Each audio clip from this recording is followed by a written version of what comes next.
Alors, la dernière présentation de la journée s'intitule Analyse du savoir enseigné de professeurs d'université dans le cadre de leur pratique en formation à distance asynchrone pour soutenir un apprentissage répondant aux défis du 21e siècle. Avec un titre comme ça, on devrait avoir quelque chose de pas pire. Elle sera faite par Mme Marie-Alexandre et M. Jean Bernatchez de l'Université du Québec à Rimouski. Mme Alexandre détient un doctorat en éducation de l'Université de Sherbrooke. Elle agit à titre de professeure au baccalauréat en enseignement professionnel à l'unité départementale des sciences de l'éducation à l'UQAR. Chercheuse associée au laboratoire de recherche en anthropologie de l'éducation, elle est également membre du comité scientifique international de l'Académie nationale des sciences et techniques du Sénégal. Ses travaux de recherche portent sur la didactique et plus particulièrement l'élaboration des construits produits lors de l'exercice du processus du travail enseignant.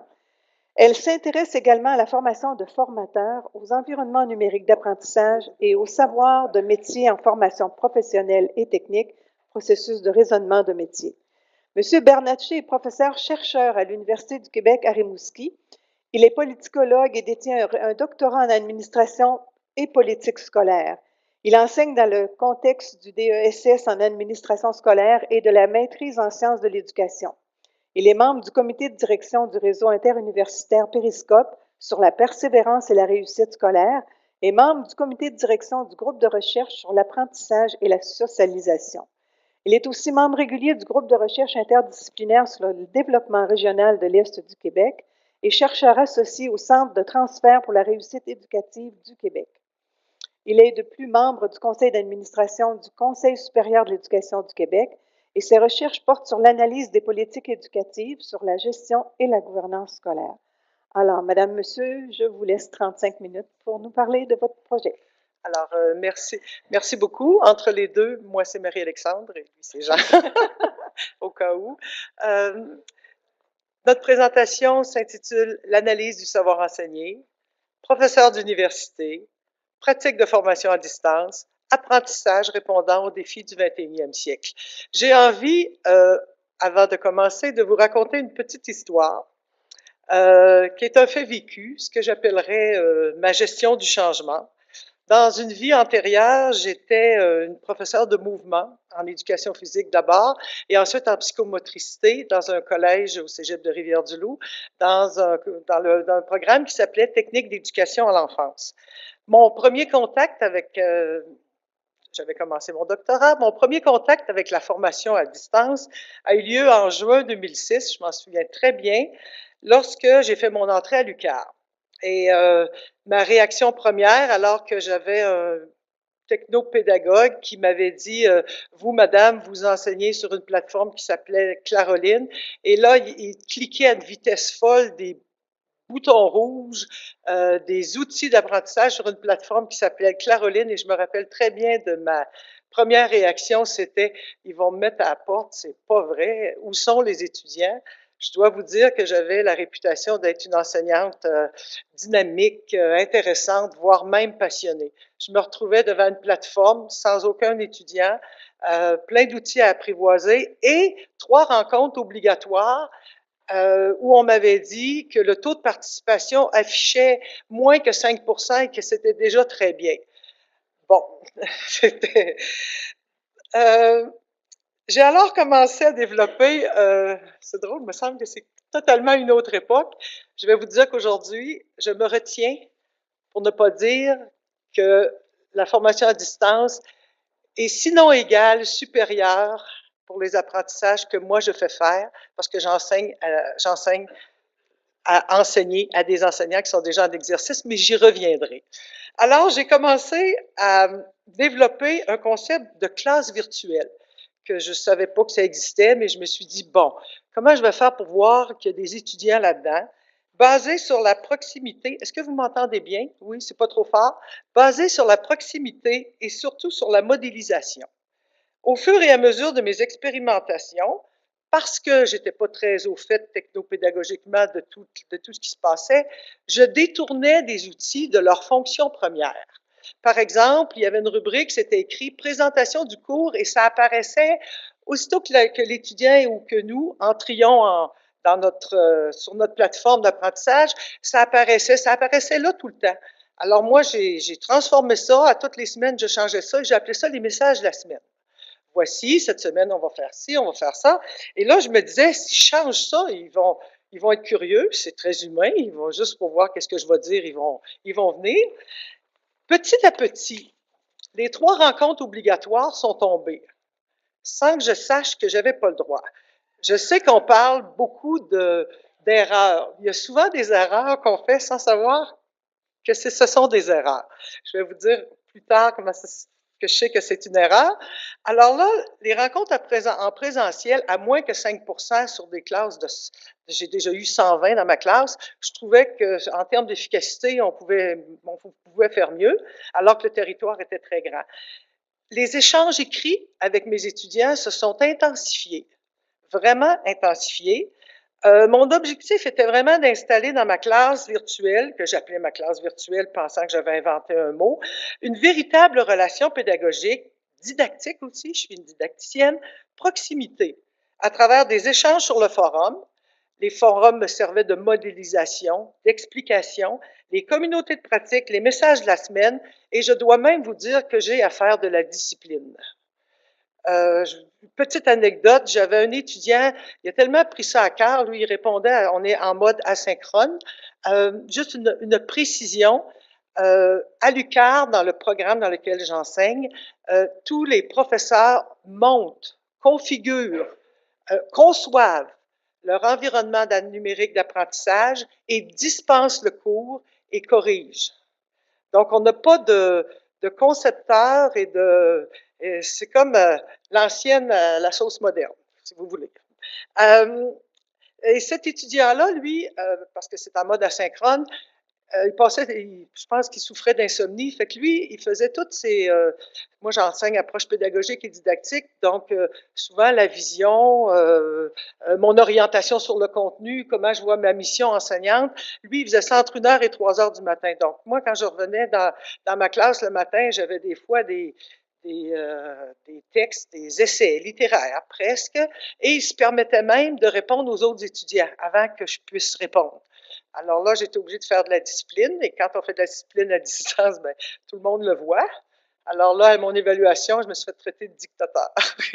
Je me dis, avant ça, j'étais passionnée, là, j'étais un dictateur en formation à distance, puis il ne me voit même pas. Alors, voici pour la tranche de vie. Parallèlement à cette petite anecdote-là, je veux aussi vous faire une courte description. Ne vous en faites pas, on a 20 diapos, mais on ne reste pas 5 minutes sur chacune.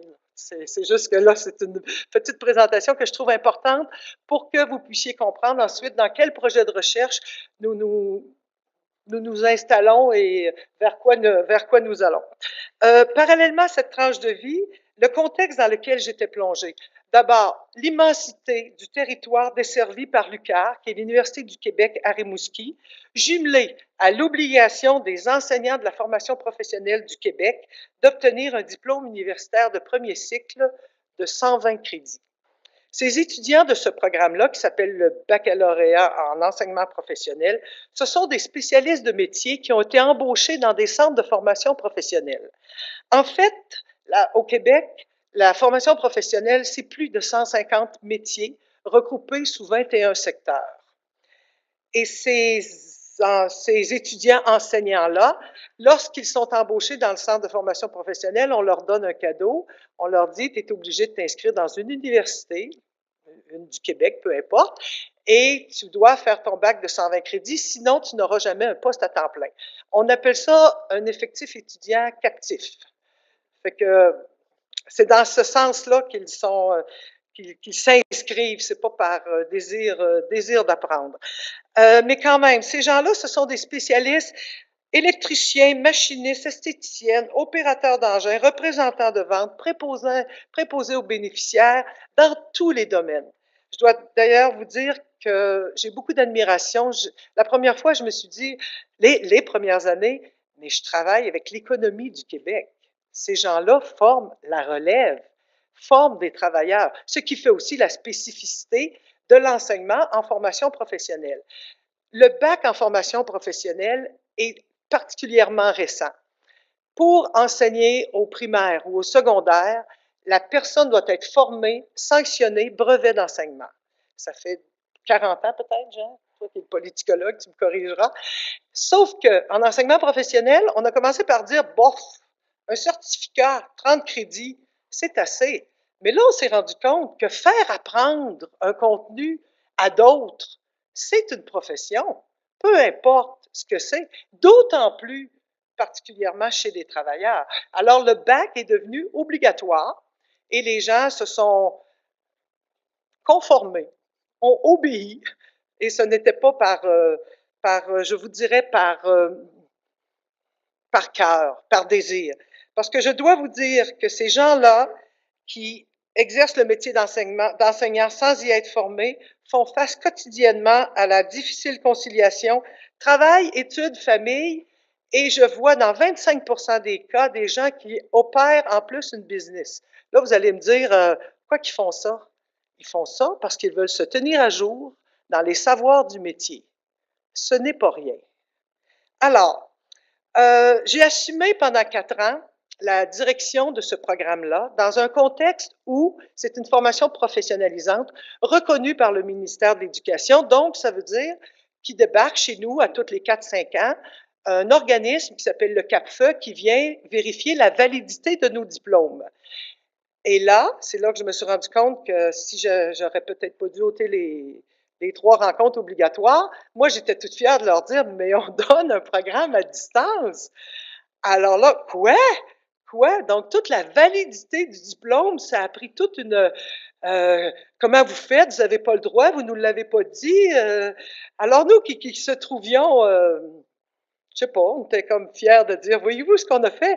Non, non, non, non. Et là, on a dû montrer patte blanche, et c'est pas peu dire. On a répondu à tout un cahier des charges, vraiment très, très gros pour savoir qu'est-ce qu'on montrait.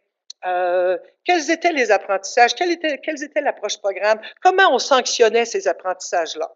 Alors, on a réussi, ça ressemble à un conte de fées, hein, mais pas tout à fait, j'arrive avec le reste. Donc, en 2012, on devenait le premier programme de formation à l'enseignement du premier cycle dispensé entièrement en ligne au Québec, en mode asynchrone. Par ailleurs, c'est pas un conte de fées.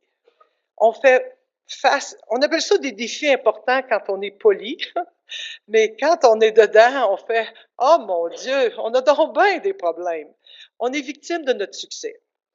Un premier défi, un succès phénoménal, comme je vous le disais. Plus de 1300 étudiants dans le programme de formation en ligne. On a fait éclater le territoire naturel de l'UQAR. On a des étudiants de Montréal, Québec, de toutes les régions du Québec, de presque toutes les commissions scolaires du Québec. On a même encadré un étudiant au Nunavut. On commence à faire de la virtualisation de stage. Donc, l'observation est remplacée par une tablette et par toute une mise en place d'un dispositif virtuel. Le besoin crée l'organe. Hein? C'est qu'on voulait envoyer un superviseur, mais là, notre étudiant, il dit « Venez pas, c'est dangereux. » Puis il dit à tous les mois, quand la cour débarque, il n'y a même plus d'hôtel. Ils prennent toutes les chambres d'hôtel. Alors, c'est le terrain. Nous, c'est le terrain qui a fait qu'on a fait de la formation à distance et qu'on s'est investi là-dedans. Le deuxième défi, le territoire naturel a complètement été éclaté. Troisième défi, il faut maintenir la qualité de cette formation professionnalisante-là, non pas seulement parce que l'inspecteur va débarquer à tous les 5 ans, mais aussi parce que on veut que les étudiants qui étudient à l'UQAR soient porteurs du profil du diplômé. Je ne sais pas si vous êtes familier avec ça, l'approche programme. L'approche programme, c'est un petit peu tous les cours et tout ce que chacune des disciplines va apporter à la formation. Nous, on a à montrer 12 compétences en enseignement à nos enseignants qu'on a regroupées sous 3 grands processus. Donc, on leur montre une réflexion, des réflexions, 3 grands processus sur la situation éducative. Rien de mieux que d'écrire ce qu'on pense. Et là, on voit apparaître le processus. Et on a toujours une mission dans notre tête. Notre mission de la petite équipe avec laquelle je suis, c'est que les directions d'école et un peu partout, on va dire, ça paraît qu'il a été formé à l'UQAR. Mais on n'en est pas rendu là, mais c'est parlons d'un objectif à long terme. Dans cette perspective, le quatrième défi, je vous dirais que la conception d'environnement d'apprentissage demande un temps fou. Et pour vous dire, on est, 1300 étudiants. Est-ce que je vous ai dit le nombre total d'étudiants à l'Université du Québec à Rimouski? Je vais vous le dire. Merci, Jean. On n'a pas pratiqué avant. 6700, donc ça représente 20 de l'effectif étudiant. Il y a un total à l'UQAR de 225 profs. D'après vous autres, on est combien en enseignement professionnel? On est 3. Alors, la conception, l'approche programme a été montée avec cette équipe-là, humaine. Nos étudiants, ils pensent qu'on est tous assis sur la même chaise, eux autres. Quand ils parlent à eux, ah oui, là, là, là. Puis le deuxième cours, lorsqu'ils reviennent dans un deuxième cours avec nous, « Hey, Madame Alexandre, je suis contente de vous revoir. » On ne s'est jamais vu, là. Je sais pas, je sais à qui je parle, là, parce que je connais son nom, mais « Hey, oui, puis j'ai rencontré une telle d'un autre centre. » Et ça, là, c'est tout écrit. On ne la voit plus, la différence. Mon quotidien, c'est en mode asynchrone. Fait que des fois, j'ai comme un choc des cultures lorsque je parle avec mes collègues qui sont encore totalement en présentiel, puis qui me disent « Ouais, mais ils apprennent-tu? » Oh, là, je peux plus partir, je peux plus aller là. Alors, dans cette perspective, vous comprendrez que mes intérêts de recherche, qui ont porté sur le savoir enseigné, m'ont amené à créer un enjeu particulier dans le contexte de la formation à distance. Donc, c'est devenu ma priorité de chercheuse. J'introduis mon collègue avec une phrase, une petite expression que je trouve savoureuse. Et il me disait, tu sais, Marie, quand on fait une présentation, là, faut que les gens sachent d'où tu parles. Donc, voici d'où je parlais. Maintenant, ce sera mon collègue Jean. Merci Marie. Pour prendre la suite, donc, c'est agréable d'être accompagné comme ça par des gens dynamiques, politologues formés en sciences politiques, effectivement, spécialisés en éducation. Donc, c'est ma formation, c'est ma déformation, qui vit par contre dans un univers de didacticienne. Donc, je m'en suis rendu compte assez tôt. C'est rare des politologues spécialisés en éducation dans des facultés de sciences de l'éducation. Je suis parmi les seuls au Québec.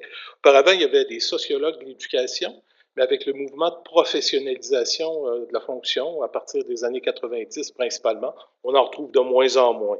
Donc, ça m'a fait un grand plaisir de m'associer à ma collègue notamment, où on se rendait compte que nos intérêts de recherche étaient en quelque sorte convergents jusqu'à un certain point, complémentaires à tout le moins. Donc, je suis devenu prof d'université à 49 ans. Donc, je suis véritablement un praticien de la gestion de l'enseignement supérieur pendant 25 ans. Puis à 49 ans, donc, je suis devenu professeur d'université en administration et politique scolaire dans un programme qui est dédié à la formation des cadres scolaires. Je ne sais pas s'il y en a qui sont familiers avec ça, le DESS en administration scolaire. C'est une formation qui est obligatoire pour devenir directeur ou directeur adjoint d'établissement. Donc, c'est un programme dont j'ai eu la responsabilité, dont je continue à œuvrer à l'intérieur de ce programme-là à l'Université du Québec à Rimouski. Je suis aussi directeur local du programme de doctorat réseau en éducation, du programme de maîtrise également. Mais principalement, donc, le DES en administration scolaire, j'y ai été associé pendant les 10 dernières années. Formation des cadres scolaires, donc 350 individus différents à peu près que j'ai côtoyés au cours des 10 dernières années dans le contexte de ce qu'on appelle des séminaires de co-développement professionnel, des cours intensifs donc de 3 fins de semaine, des séminaires qui sont orientés vers la réalité professionnelle dans une forme de dialectique, donc théorie-pratique. J'ai organisé en fait 24 cours différents depuis 10 ans, donc ça commande beaucoup d'énergie. Il y a relativement peu de professeurs, mais un de mes préférés, c'est vraiment gestion du changement que je donne de façon régulière. Puis je voyais hier mes collègues qui parlaient notamment du modèle de Kurt Lewin, donc que j'utilise moi aussi dans mon cours. Puis effectivement, c'est un modèle qui est pertinent pour comprendre, pour appréhender le changement. Je suis en train d'écrire un essai aussi qui s'appelle « La gestion du changement en éducation ». De l'utopie éducative au projet scolaire. Donc, dans le cadre du cours, ce sont des praticiens qui veulent avoir des recettes bien souvent, mais j'ai insisté au cours, les dernières fois que j'ai offert le cours, d'abord 1 journée sur 6, puis 2 jours sur 6. Ma prochaine tentative, ça va être 3 jours sur 6, de les intéresser au pourquoi du changement et non pas seulement au seul comment, donc dans un contexte de projet scolaire. Donc, on s'intéresse aux différentes utopies éducatives à travers le temps pour se questionner sur le pourquoi. Comment on pourrait se projeter dans l'avenir également par rapport à ces questions-là. Puis, il y a un essai de 5 pages, notamment au tout début, donc la première semaine où ils ont un essai de 5 pages de façon individuelle à faire sur une utopie éducative, leur propre utopie éducative. Puis, ce qui est assez remarquable, assez appréciable, c'est de voir qu'ils demeurent très, très ancrés dans le présent. Donc, 1 sur 30 à peu près va proposer quelque chose d'absolument flyé, alors que c'est possible de proposer à peu près n'importe quoi, alors que les autres proposent vraiment des petits changements à la marge, des trucs qui est possible de faire dans notre univers, dans notre environnement. Ce sont des gens qui sont relativement pragmatiques, mais en même temps, c'est très intéressant de voir un petit peu quelles pourraient être leurs utopies éducatives. Un intérêt pour la formation à distance, je m'en rends compte depuis très longtemps, notamment dans le contexte du 8e sommet de la francophonie. Il y avait un événement qui s'était tenu à l'Université de Moncton, ça s'appelait Initiative 99. Ça fait déjà longtemps, c'était en 1999, un colloque international sur les universités virtuelles vers un enseignement égalitaire. Puis à ce moment-là, j'avais proposé justement une communication qui s'appelait l'Université du futur, une formation à distance transdisciplinaire, médiatisée par ordinateur, offerte en réseau et articulée autour d'un projet moral. Donc, il y avait vraiment cette intention-là, tout au long de ma carrière, de définir une forme d'utopie éducative autour de ces différentes potentialités-là. Puis je voyais vraiment la formation à distance, particulièrement celle médiatisée par ordinateur à l'époque, comme étant quelque chose qui se révélerait relativement porteur. Au chapitre des défis, pour conclure là-dessus ma petite introduction, donc le DES en administration scolaire, pour la première fois, donc cette année, va être à faire en mode, à la fois sous une forme hybride, certains cours à distance, certains cours en mode présentiel, parce qu'il y a une demande pour les étudiants, des professionnels en exercice, de se rassembler en quelque sorte pour discuter des différents enjeux. Mais c'est la toute première fois donc qui va être offert sous une forme hybride. On s'est associé à la Télé-Université notamment, qui dispose d'une belle expertise de ce côté-là. Mais ce que j'ai pu me rendre compte, puis ça rejoint un peu notre discussion de ce matin, qu'il y a une forme de résistance chez mes collègues. Non pas chez mon collègue qui est associé avec moi à ce même programme-là, mais chez les autres collègues qui craignent, bon, bien, si on offre des cours à distance et que ça fonctionne bien, est-ce qu'on va être obligé de tout faire à distance? Donc, il y a véritablement cette crainte-là dans le contexte, d'autant qu'on vit dans l'Est du Québec où la situation démographique est véritablement préoccupante. J'ai accompagné notamment 3 petites écoles en milieu dévitalisé au cours des 3 dernières années pour essayer de voir qu'est-ce qu'on pourrait faire, notamment pour maintenir les écoles ouvertes, donc des petites écoles de 25-30 élèves, où on a éprouvé notamment école en réseau, qui est un modèle québécois qui existe depuis 2002, qui fonctionne admirablement bien. Mais la démographie nous a rejoints parce que 2 des 3 écoles sont maintenant fermées. Puis donc, j'ai commencé l'exercice il y a 4 ans à peu près. Puis en 4 ans, donc, il y a 2 des 3 écoles qui ont fermé pour des raisons démographiques. Dans certaines commissions scolaires, donc, il y a des diminutions de population étudiante de l'ordre de 2 par année. Donc, quand on est dans une école où il y a 25 élèves, on comprend qu'il suffit bien souvent qu'une seule famille quitte le village. Puis là, à ce moment-là, c'est l'école qui est remise en question. Troisième diapositive, notre intention de recherche, on y arrive là-dessus. On va y aller un petit peu plus rapidement aussi. Donc, une intention de recherche qui traduit à la fois une préoccupation épistémologique et une préoccupation méthodologique. Sur le plan de l'épistémologie, on se demande, puis encore là, ça rejoint ce dont notre conférencier d'hier matin parlait, quoi apprendre à l'université au 21e siècle, c'est la question du pourquoi qui nous semble particulièrement importante dans un contexte de formation à distance. Méthodologie aussi, comment enseigner à l'université au 21e siècle, particulièrement en formation à distance.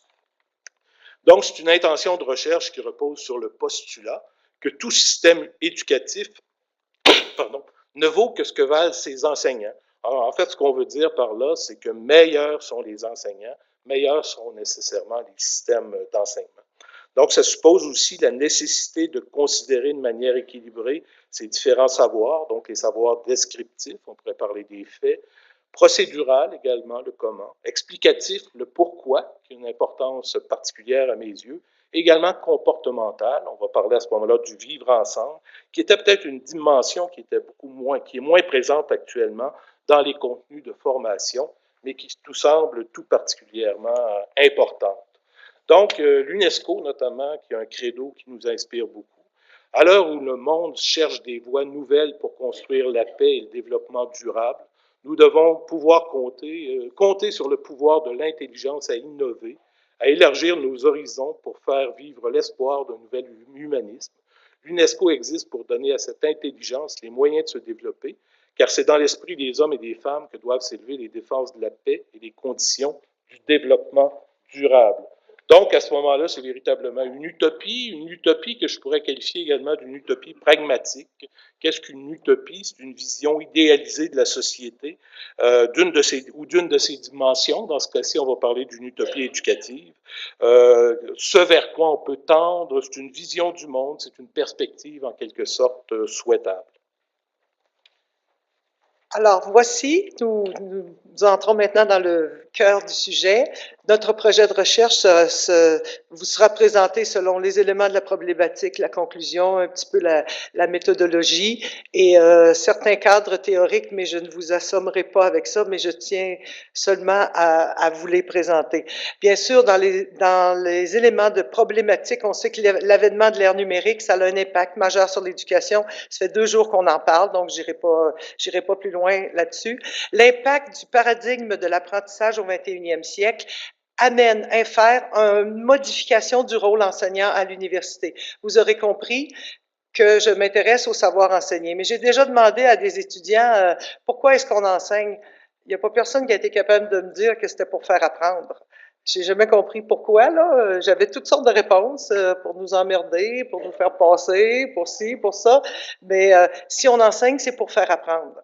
Et qu'est-ce qu'on devra apprendre au 21e siècle? Je me suis aussi intéressée à ça. On sait bien, l'UNESCO en parle beaucoup dans ses textes. Il faut préparer des diplômés qui vont détenir de nouvelles qualifications. Il faut qu'ils aient un vaste répertoire de connaissances et de compétences adaptées à ce monde beaucoup plus complexe et beaucoup plus interdépendant. La définition de donc j'ai fait une recension des écrits là-dessus. Et ce que je cherchais, c'était pas vraiment les apprentissages au 21e siècle. Je cherchais le rôle enseignant au 21e siècle. Mais difficile d'avoir accès au rôle enseignant, il faut passer par l'apprentissage. On dirait qu'il n'y a que... Oui, merci, vous aussi, vous avez fait ça. On dirait qu'il n'y a que l'apprentissage, mais moi, je fais un arrêt sur image. Je trouve qu'enseigner et apprendre sont 2 dualités, 2 entités distinctes. Bien sûr que l'un ne va pas sans l'autre, mais il ne faut pas confondre enseigner et apprendre. Et moi, je fais comme un petit arrêt sur image sur c'est quoi le rôle enseignant, mais bien sûr, c'est en fonction de faire apprendre. Donc, la définition de l'apprentissage au 21e siècle, j'ai retenu 6 compétences de la recension des écrits que j'ai fait, qui sont prioritaires, essentielles et qui vont permettre de répondre aux défis de l'ère moderne. Elles m'ont intéressée parce qu'il y avait à côté, c'est quoi le rôle enseignant? Donc, la pensée critique, pour qu'on soit capable de développer, je ne vous lirai pas tout parce que vous allez avoir la communication. Les 3 premières, la pensée critique demande que l'enseignant soit capable de confronter les savoirs scolaires à la multiplicité des autres sources de savoir qui sont partout sur les réseaux sociaux, sur l'Internet, un peu partout. Le caractère qui se définit comme étant une maîtrise de soi, la capacité à établir et à gérer des relations interpersonnelles. Pour l'enseignant, ça veut dire que lui, il doit mobiliser des compétences relationnelles et émotionnelles avec ses étudiants pour être capable de faire développer ça. La créativité, donc, pour faire preuve de créativité, il va falloir aussi relativiser les savoirs scolaires. La grande différence dans tout ce que j'ai fouillé là-dedans, c'est que les savoirs scolaires ont perdu leur statut de seul savoir. Il y a d'autres savoirs que les savoirs scolaires. Et il y a d'autres façons, mais je viendrai... Tout le monde ici, on est convaincu. C'est pas à vous autres qu'il faut que je dise ça. La littératie informatique, c'est aussi utiliser, on les utilise, les médias sociaux, mais c'est aussi les utiliser pour apprendre, accéder aux informations par les ressources numériques. Ça veut dire que pour le rôle enseignant, il est un petit peu plus développé sur cet aspect-là. On veut que l'enseignant utilise les nouvelles technologies, intègre cette technologie à la pédagogie, mette à profit les médias sociaux à des fins d'apprentissage, tout ce qu'on dit depuis 2 jours, et conçoive des environnements d'apprentissage technologique qui respecte le rythme, l'autonomie, l'individualité des apprenants. Si je me réfère à la discussion de ce matin, au débat de ce matin, est-il plus important le savoir de la pédagogie ou le savoir de la technologie? Dans le cadre de référence que je vais vous présenter tout à l'heure, je vous dirais chacun est nécessaire mais insuffisant. Il y a 7 savoirs enseignants qui sont mobilisés à travers un processus. Le civisme culturel, ça veut dire que chez l'enseignant, il faut qu'il s'adapte à des élèves qui sont différents sur plusieurs plans. Il faut qu'il utilise des comportements éthiques. Et la collaboration, il faut que aussi la dimension collaborative du travail enseignant, même en formation à distance, elle est présente. Elle est encore là. Parce qu'on ne forme... C'est sûr que probablement que je suis biaisée, parce que moi, je forme dans un programme totalement à distance. Je suis une des conceptrices de l'approche programme, donc je ne peux pas penser en termes de cours. Je pense en fonction d'un programme à distance qui permet à mes étudiants d'avoir un certain profil lorsqu'ils diplôment. Ce profil-là est coloré par ce qu'on a mis, nous, à Rimouski. La collaboration, bien sûr, une sélection aussi interactive d'expériences et d'occasions d'apprentissage.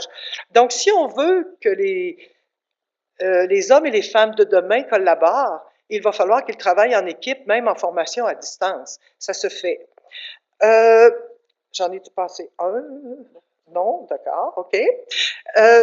En fait, je m'intéresse à la pratique enseignante à l'université. Je m'intéresse à ce savoir de la pratique-là. Je m'intéresse au processus qui fait qu'une personne est capable de répondre à une situation éducative pour être capable de faire apprendre un contenu.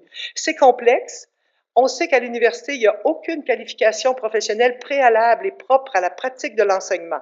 Ça accentue, même chose qu'avec mes enseignants en formation professionnelle, ça accentue le déséquilibre entre le savoir sur la discipline et le savoir sur la pédagogie. Sauf que les dernières recherches qui ont lieu sur la FAD disent qu'il y a un impact des stratégies pédagogiques utilisées en formation à distance sur la réussite des étudiants. Et le Conseil supérieur de l'éducation mentionnait et sursoulignait l'alourdissement de la tâche enseignante du professeur d'université en formation à distance en mode asynchrone parce qu'il doit concevoir, produire et encadrer ses étudiants. Je ne parle pas du modèle de la TELUC, mais je parle qu'en général, dans une université en présentiel qui décide de faire ça, et je dois aussi mettre tout de suite une bémol parce que je reviens de l'ACFAS, et à l'ACFAS, plusieurs modèles, plusieurs universités, je pense à Ottawa, je pense à Sherbrooke, je pense à Trois-Rivières, ont mis sur place toute une politique de conception d'environnement numérique d'apprentissage dans lequel les professeurs interviennent, mais ils sont rétribués, soutenus, ils ont quelque chose. Pas nous autres, pas encore, pas encore. Ainsi, les professeurs d'université, c'est le Conseil supérieur d'éducation qui le dit, acquièrent une expérience d'enseignement à distance dans des institutions qui sont dédiées à la formation à distance ou en transposant leur enseignement pour un enseignement à distance. Sauf que, on sait bien, et ça c'est l'UNESCO qui le reprend aussi, la qualité d'un système universitaire qui est adapté aux apprenants de demain, tenant compte des apprentissages du 21e siècle, ne peut se déployer sans soulever la question fondamentale du savoir enseigné au 21e siècle. Donc, nous avons 3 objectifs dans notre projet de recherche. Vous savez, ce qui est en noir, c'est l'objectif, mais ensuite, c'est un petit peu la théorie qui sous-tend ça. Je vais vous la résumer. On veut modéliser le savoir enseigné. Dans mes études doctorales, c'est ce que j'ai fait. J'ai utilisé le concept du Pedagogical Content Knowledge de Schulman. J'y ai intégré pour le cadre de cette recherche-ci ce qu'on appelle le TPAC, c'est le savoir didactique technologique, dans lequel l'ensemble des savoirs forment un réseau. Ainsi, pour répondre ce matin à la question, excuse-moi Jean, je n'ai pas parlé ce matin parce que j'aurais tout donné ma présentation. Ouais. Là, vous auriez dit que j'étais plate, parce qu'elle m'a averti qu'il ne fallait pas qu'on soit trop plate l'après-midi. Le savoir sur la technologie est en lien, c'est une étude de Bachy en 2014, le savoir sur la technologie est en lien avec le savoir sur la pédagogie et les conceptions des enseignants dans les pratiques d'enseignement à distance. Et ça, c'est des résultats de recherche concrète. Donc, je me rappelle pas qui a dit ça, la question est fausse, on peut pas mettre un contre l'autre, c'est tout à fait vrai, et j'ajouterais, il n'y a pas une troisième voie, il y a une quatrième, cinquième, sixième et septième voie. Parce que pour enseigner, il faut aussi avoir un savoir sur les caractéristiques des étudiants, sur le contexte dans lequel on enseigne, sur les ressources et sur l'évaluation. Et c'est comme un tableau périodique en chimie. Lorsque je décide de faire face à une situation enseignante, je prends un contenu prescrit, un contenu savant qui devient des unités enseignables, je choisis dans mon tableau périodique, je mobilise ces savoirs-là. Et moi, ce qui m'a intéressé, c'est de savoir, parce que tous les auteurs parlaient d'un processus complexe. Et là, j'ai dit, ça doit s'expliciter, ça, quelque part, ce processus complexe-là, et c'est ce que j'ai fait. Voici ce que ça a donné. Voulez-vous en voir une complexité? En voici une complexité. Et je vais aller très rapidement. Les boules bleues, ce sont des phases. 4 phases. C'est comme une usine à transformation de contenu pour être apprise. 4 phases. J'interprète le contenu, je le représente, je conçois un environnement d'apprentissage et j'adapte aux caractéristiques des étudiants. Sous chacune de ces phases-là, se déploient 4 activités clés. Et le petit rouge, là, les liens rouges, ce sont des nœuds décisionnels qui permettent à l'enseignant, pourquoi, lorsque je mobilise une certaine ressource, pourquoi je le fais? Avec quoi je mets ça en lien? Il attribue des fois des fonctions. Et ça, là, c'est mon bébé de recherche, c'est des construits didactiques. J'essaie de voir quels sont les nœuds décisionnels. Qu'est-ce qui fait prendre des décisions? Je me suis rendu compte qu'il y avait des vols de mort. Je ne sais pas si vous êtes...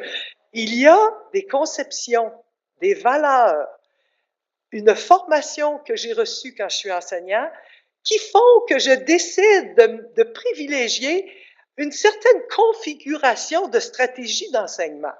Donc, la pratique enseignante, c'est pas une vocation, c'est pas si idiosyncratique que ça, c'est une réponse adaptée à un processus qui, lui, est particulièrement stable.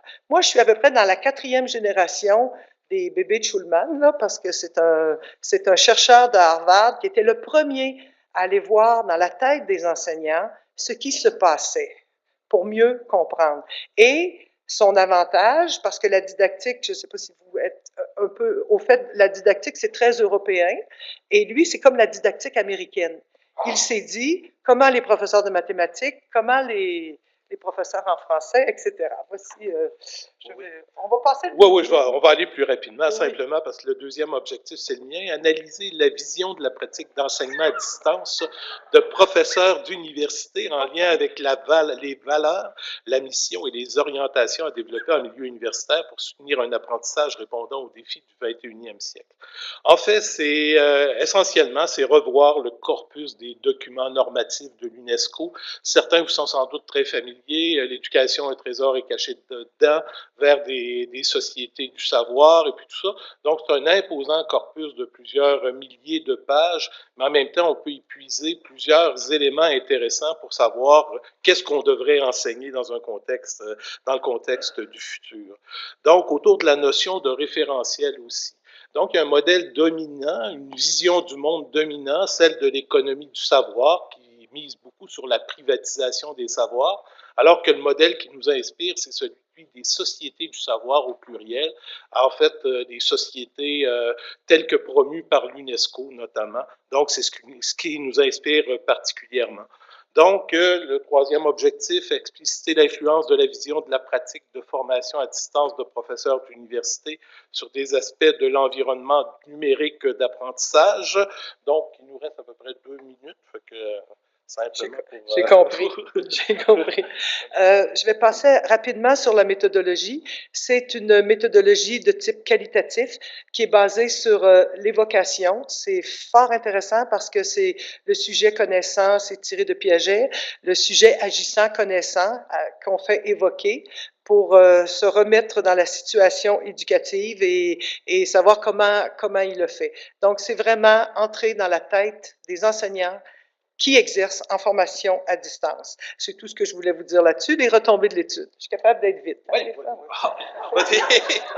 Bon, donc, effectivement, les retombées de l'étude, on a quand même quelques objectifs. Contribuer à l'identification des valeurs, des buts, des orientations porteuses des fondements des sociétés du savoir au soutien des actions ciblées.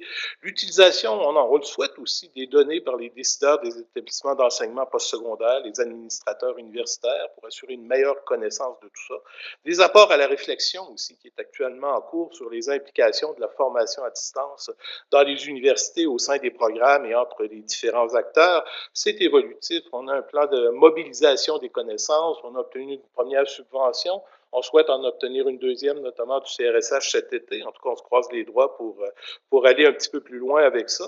Donc, le plan de mobilisation des connaissances avec un carnet de recherche sur la modélisation du savoir enseigné et la formation à distance à l'université, qui s'appelle Muse et FADU. Donc, c'est un carnet évolutif qui est universellement accessible, un carnet de recherche interactif sur Internet, alimenté par nous deux, mais aussi par des étudiants de cycle supérieur qui sont associés à notre chantier. 3 grandes rubriques, une veille de l'actualité, des comptes rendus d'articles scientifiques sur le savoir enseigné, donc au 21e siècle, dans un contexte de formation à distance, des comptes rendus aussi de livres, d'événements, un journal de bord également des chercheurs. Donc, ça va être disponible dans quelques mois. Je m'arrête là-dessus. Merci. Alors, merci. Juste le mot de la fin pour vous dire que la pratique enseignante est déjà complexe. En formation à distance, en plus d'être complexe, elle est fortement méconnue. Et je pense que notre apport, ce sera ça, de faire que la profession enseignante est une vraie profession à part entière. Alors, merci.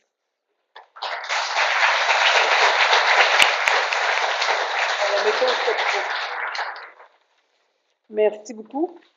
Alors, vous avez fait ressortir dans votre présentation des compétences essentielles, puis toujours en lien avec le rôle des enseignants. J'aimerais ça savoir si parmi l'assistance, il y en a qui ont découvert de nouvelles compétences essentielles quand on veut enseigner.